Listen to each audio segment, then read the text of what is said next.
Salut, je te retrouve sur cette vidéo que je vais faire assez courte pour te partager 3 éléments qui me paraissent hyper intéressants à pouvoir regarder aujourd'hui si je pense que c'est le cas, si comme moi tu regardes le final du British Open, The Open 2021 bien sûr. Alors, l'idée en fait, ce que je voulais partager avec toi et dans le cadre du groupe donc, de l'Arche de Xavier,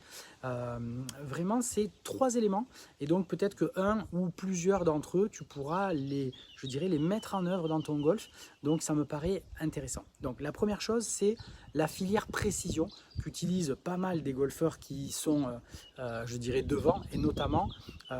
évidemment Collin Morikawa qui l'utilise vraiment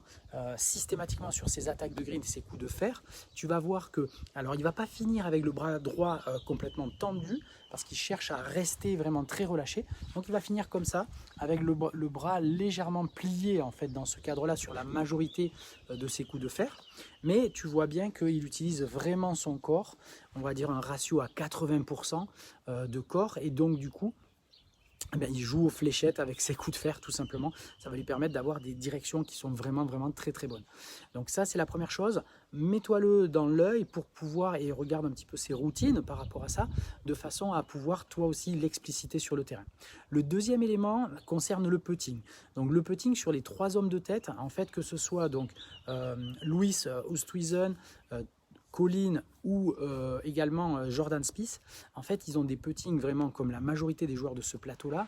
où ils vont prendre la balle très délicatement, tu vois, en remontant, sans à-coup et vraiment bien en remontant. Donc je regardais sur des petites images d'hier, je me suis dit oui c'est hyper explicite, il faut vraiment que je puisse partager ça parce que, et si tu dois améliorer quelque chose au niveau du putting, la roule est la priorité. Et en l'occurrence donc 2 éléments à mettre en œuvre, donc bien sentir que comme eux tu caresses, c'est comme si on caressait en fait, tu vois, légèrement la balle comme ça dans le sens de la remontée. Donc mets un petit peu le focus là-dessus. Et le deuxième élément au niveau du putting, regarde par exemple Jordan Spieth, quand il putt en fait sur la vue de face, il va avancer le manche comme ça juste avant de jouer, avant de faire son mouvement donc,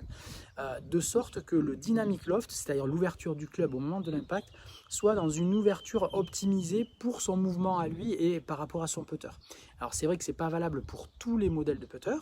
mais je t'invite, si tu fais moyennement rouler la balle, même après avoir implémenté le premier élément, donc de la prendre vraiment bien dans le sens de la remontée, tu vois, comme si tu la caressais, bien même si à ce moment-là la balle ne roule pas encore parfaitement, essaye ce petit mécanisme d'avancer très légèrement le shaft pour être dans un dynamic loft différent et donc du coup un petit peu plus fermé par rapport à ce que tu avais tendance à faire éventuellement,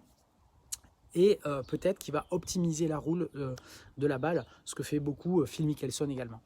Le dernier élément que je voulais partager avec toi, qui me paraît vraiment très intéressant, qui est spécifique aussi sur les 4e tours, où on voit vraiment la routine des joueurs, hein, notamment des parties de tête, on va voir un peu plus la routine, donc du coup, essaye de regarder cette notion, tu sais, moi j'appelle ça l'exo Coca-Cola, quand on démarre lancé en fait, hein, sur les coups d'essai, on démarre lancé et on traverse, eux vont faire ça, alors on verra, hein, mais il y a certains joueurs d'entre eux qui vont faire ça pour garder le rythme, notamment au niveau du driving, et donc je t'invite à vraiment regarder leur routine comme ça au niveau du driving, de façon à voir comment ils font pour garder de la fluidité, et ça c'est vraiment très très important pour pouvoir rester fluide et ne pas forcer durant tout le parcours, et notamment lorsqu'on est sous pression. Voilà, c'est les éléments que je voulais partager avec toi. J'espère qu'on aura un super final et je te souhaite une superbe journée de dimanche. On est déjà bien parti vu le soleil. La majorité d'entre vous est allé peut-être faire un parcours ce matin pour pouvoir être libre justement pour cet après-midi, et je te dis à très bientôt sur une prochaine vidéo ou peut-être jeudi pour ceux que je vois en coaching jeudi. Salut!